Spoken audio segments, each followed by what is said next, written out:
Travel tips for Cuba coming up.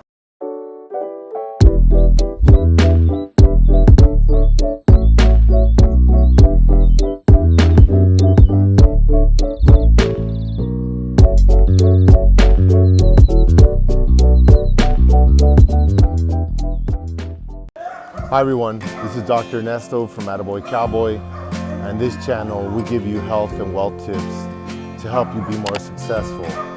Now today I'm filming in Havana, Cuba. This is my second time. I came here about 15 years ago for 3 weeks, and I went over the whole island. And this time I've been here a little less than a week, and I've been here mostly in Havana and the surrounding areas. And I wanted to share with you some tips on what to do, how to prepare for your trip here in Havana. Okay, so first off, I thought I'd share this neighborhood because this is one of the coolest things you're going to experience here. When you come here for lodging, number one, I recommend you rent a room from a family. Now you can get hotels and it's going to be just like being at home. They're going to be fancy, they're going to have all the amenities, but you're not going to really get the true cultural experience of what it's like to live here in Cuba. So living here with a family is cool because they'll explain to you about everything, the food, the culture, the social culture experience, politics, whatever you want to know, they'll share with you behind closed doors. So it's kind of a nice experience. It's not really stuff you can read about in a book or anything like that. So on top of it, if you have cool hosts, they'll give you cooking lessons. They'll teach you how to make Cuban food. You can go buy food and everything else. And the rooms are pretty inexpensive. Now I just showed up. I wasn't sure I was going to come over here, so I just kind of bought my ticket the last minute. I paid $25 a night for my room. That's pretty good. I had looked on Hotels.com before I came over here, and they were $20 online, and I think they're around the same price on Airbnb. So if you book it before you come over, you might get a little better price, but again, you don't know if you're going to like where you're staying. So I went ahead and I waited till I got over here, and I got situated in a really cool place. This is my block actually where I'm staying. I'm like one block from the Malecon, which is one of the premier places to be in Old Havana. And this is where you want to be, in Old Havana. I'm like 2 blocks from El Bodeguita, one of the coolest restaurants, and a few blocks from El Florida, the restaurant where Ernest Hemingway is staying out. And I'll go over some of the top places to visit, but this is a neighborhood I would suggest that you stay in, okay? Number 2, money. What you should bring. Bring US dollars. That's the most widely accepted currency here, and I recommend you bring lots of small denominations, $1, $2, $5 bills. The people here love large bills like 20s, 50s, 100s, but honestly, you're not going to need that much money. So if you change $100 bills or 50s, you're going to get stuck with a lot of money. So I recommend you bring small bills, and you can actually use them to buy stuff. Sometimes people just take straight up $1, $2 bills to buy stuff. If you bring a bunch of 20s and 50s and stuff, it's going to be kind of hard to use it to barter because things are cheap. Things are like 50 cents, $1. To give you an idea, I went to go eat at El Bodeguita, like one of the most famous restaurants here, and my lunch was about $3. Now I'm vegetarian, so the plates are cheaper, but again, just to show you that things are inexpensive. So if you bring large bills, it's going to be hard to trade them in for what you need. So again, for currency, bring small bills. In terms of using your credit card and the ATM, I don't recommend it. The official exchange rate is 120 Cuban pesos per dollar. So if you go to the ATM or use your credit card, you're going to get that exchange rate, 120. However, the real exchange rate here is 180 at this time. Which is April 2023. So in the streets you can ask. You don't have to worry about fake bills or anything like that, but you have to worry about people giving you $5 bills for 500 because they look very similar. They're the same color, and that's what people often will do. They'll slip you a bunch of 5s. So make sure when you're swapping money that you look at your money when you're actually changing it. And the real exchange rate is 180. So you're going to get about 30% more. So you're better off bringing money and exchanging it.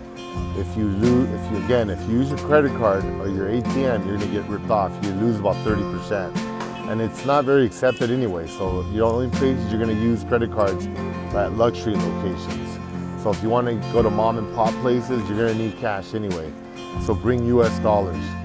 Now 3, in terms of toiletries, bring whatever you need. You're not gonna find it here. Everything is very limited here, including the food. So in terms of toiletries, I looked all over for like sunblock, insect repellent. It's very difficult to find. You can find it like at the 5-star hotels and you're gonna pay an arm and a leg on it. So bring whatever you need. I brought this ski mask to cover up my face, a hat, and some glasses for the sun and long sleeve shirts. That's how I protected myself from the sun. Remember, this is the Caribbean, so it's hot here. And even though temperature-wise you might check, you might say, oh, it's only 80 degrees. It's gonna feel much hotter because the humidity's high and the UV index is high. So the sun burns your skin, even though it doesn't feel that hot. So be prepared for strong sunlight. Bring whatever you're gonna need. You're not gonna find it. They do have a lot of insects at night, a lot of mosquitoes, and there is like a dengue fever outbreak at this time. So last time I checked, there's about 200 cases in the last month. So I would recommend that you bring your insect repellent, stuff like that. Now, tip number 4, clothing. Travel light. Again, this is the Caribbean. It's hot and it's gonna be humid, and that's pretty much year round because we're in the Caribbean. So bring clothes that are not real heavy so that you don't have to travel real heavy, and also you can withstand the weather here. Bring good walking shoes. I wouldn't worry too much about packing a bunch of club clothes or high heels and all that stuff. You can't really see it in this picture, but the roads are not real even. So if you bring high heels, you're gonna suffer, you're gonna have a hard time. Now, in terms of wheelchair accessibility, it is wheelchair accessible. I've traveled a lot with my mom. I pushed her around, and I wouldn't say it's the worst. There are a lot of holes and uneven surfaces, but you can definitely get around with a wheelchair here, okay? Now, tip number 5, transportation. The buses are really good here. It's easy to get around, and they're 2 pesos, okay? To give you perspective, it's 180 pesos per dollar. So 2 pesos is like less than a penny. And the buses are pretty good. People were telling me I was gonna wait hours. I don't think I waited more than 5, maybe 10 minutes. Most of the time I just wait a few minutes. There's a lot of buses passing all the time here in Havana. I got around pretty easily, and I got to see how the people travel locally.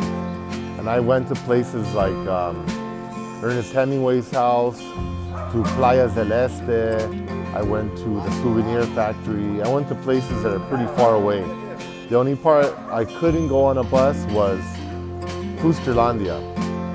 In that case, I hired a taxi.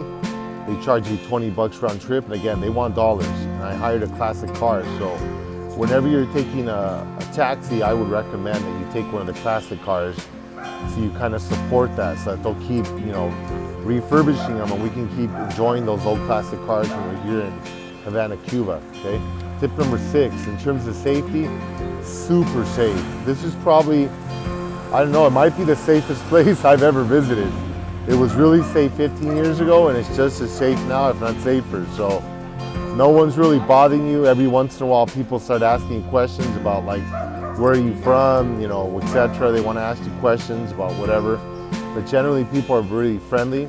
At night, it's really dark. There are almost no street lights. So it feels kind of creepy when you're walking around. You might feel kind of scared because there's a lot of people sitting outside. People are bored. There's not a lot of stuff to do. People don't have TVs. Electricity is a little expensive, so people just go outside and they sit outside and look for people to walk by so they can socialize with them. That's kind of like the form of entertainment. So, but there's nothing to be scared about. No one's gonna rob you. I walked around till 2, 3 in the morning, pretty much every night. I'd walk up and down the boardwalk. I'd go for walks to all the clubs, to the city circles, wherever. I never had any issues, so safety is not really an issue. Tip number 8, food. Okay, so you can go to restaurants. The menu is pretty limited. I'm vegetarian. I went to the markets and stuff right here. There are no big markets. People sell stuff like on little carts or in front of their houses. So you're gonna find like carrots, garlic, potatoes. It's very limited. Papayas. That's about it. I didn't see very much of a variety. I didn't even see rice and beans very often, but you can find them. Okay, in terms of food, so if you're vegetarian or vegan or stuff like that, I would recommend you bring some snacks. I brought veggie powder, protein powder to drink every day, and I brought some protein bars. When I went out to restaurants, I eat eggs sometimes, but I was able to only find eggs one day. So the other days I eat rice and beans and whatever random vegetable I can find. So again, there's not a lot of variety. So you might want to bring some nuts or whatever it is you like to eat. Bring some snacks with you, something that's easy to travel with. In terms of souvenirs, you're not going to buy a lot of stuff here. They don't have very much stuff. So you might find some small wooden souvenirs you could buy. I checked today, the State Department. You're going to find different stuff on the internet, but don't trust everything you look up. Obviously, go by what the U.S. State Department says. And they do not allow you to bring tobacco. It's 100%, okay? So you're not allowed to bring tobacco or rum. I wanted to bring a couple bottles of rum. It is not allowed. I looked online, yes, you're gonna see chat rooms, you're gonna see blogs where people say they bring rum, they bring cigars, but it's not allowed legally. So if you get caught with it, you can get in trouble. So, but that's up to you, but it's not allowed, just so you know. So I'm just not gonna deal with that. I'd rather not get into issues at the border. So in terms of getting a visa or your tickets and all that kind of stuff, tip number 8, really easy to get here. Things are always changing, you know, because of our presidents. Trump blocked everything. Biden opened back up. Obama opened it up. So currently, 2023, you can travel here, no problem. You can buy tickets right now. For some reason, they're super cheap from LA, $315 round trip. All you do when you get to the airport, the airline will sell you your travel card. Now, I came in through through Colombia, Bogota. I was gonna buy a one-way ticket from Bogota, Colombia to LA. It was gonna be $220. So for $275, about $55 over extra, I got a flight from Bogota to Havana, stayed here for less than a week, and continued my flight on to LA. So if you're in Colombia, you can come here for about an extra 55 bucks. Otherwise, it's round trip. 315 bucks right now from LA. The travel card, I saw them online, people selling them for up to $80, $100. You don't need to do that, just buy from the airline. I heard that in LA, it's about 40, 50 bucks to buy through the airline. I bought it in Colombia. I bought my travel card in Colombia for $16 while I was checking in through Wingo Airlines. So it's not very much at all. You don't have to worry about getting your passport stamped. None of that matters. You can go right into the US. There's no issues anymore. I'm gonna fly from here to Miami, Miami to Houston, Houston to LA. No issues. I bought a one-way ticket for like $155 from here to LA. So again, I like to travel buying one-way tickets, but you can buy it all at once. In terms of gifts, tip number 9. If you wanna bring gifts to give to people, everything is extremely limited here. So whatever you bring is to be greatly appreciated. Toiletries, clothing, food, whatever. People like candies. If you want to bring some gifts for your friends, or if you meet girls, or you're staying with a whole family, whatever, you can bring a bunch of Snickers bars or Mars bars or whatever. Whatever you think you want to bring, but that's what people would like if you want to bring some gifts. Anything is appreciated. Okay, and lastly, tip number 10, internet. All right, internet is not good here. It's really slow, okay? So, and it's not that easy to find. You can buy a card and you can get internet on your phone now. So it's kind of cool, because when I came in the past, you could not find internet anywhere. It was really expensive and extremely slow. It was pretty much worthless. So now you can use it. Some people, I hear, if they have T-Mobile, they can use their roaming here. So I stayed in a house that had internet because we were right next to a restaurant. I ate in the restaurant and I was able to pick up the signal in my house. It was not real fast, but I couldn't watch videos or do anything like that, or I couldn't access any bank accounts or credit cards. Again, I would recommend, if you need to do any banking or anything like that, do it before you get here, because the US has an embargo on financial services here in Cuba. So when I try to log into my Chase account, even with the VPN, logo comes up that says that it's blocked because it's CFIUS. It's a law that was passed by the US government. So you're not going to access any of that. Now I would recommend you make all your travel arrangements before you get here, okay? I was going to wait till I got here to buy my ticket home. I'm glad I didn't, because it's really hard to load websites. A lot of them are blocked and the signal drops frequently.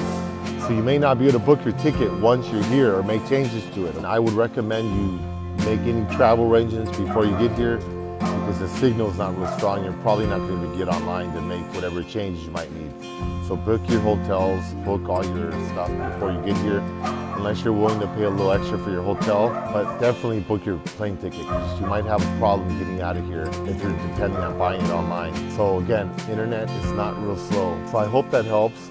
And here, let me go over some travel recommendations for what to do here in Cuba. So thank you for listening. And from Havana, Cuba, this is Dr. Ernesto Martinez. Thank you. Goodbye.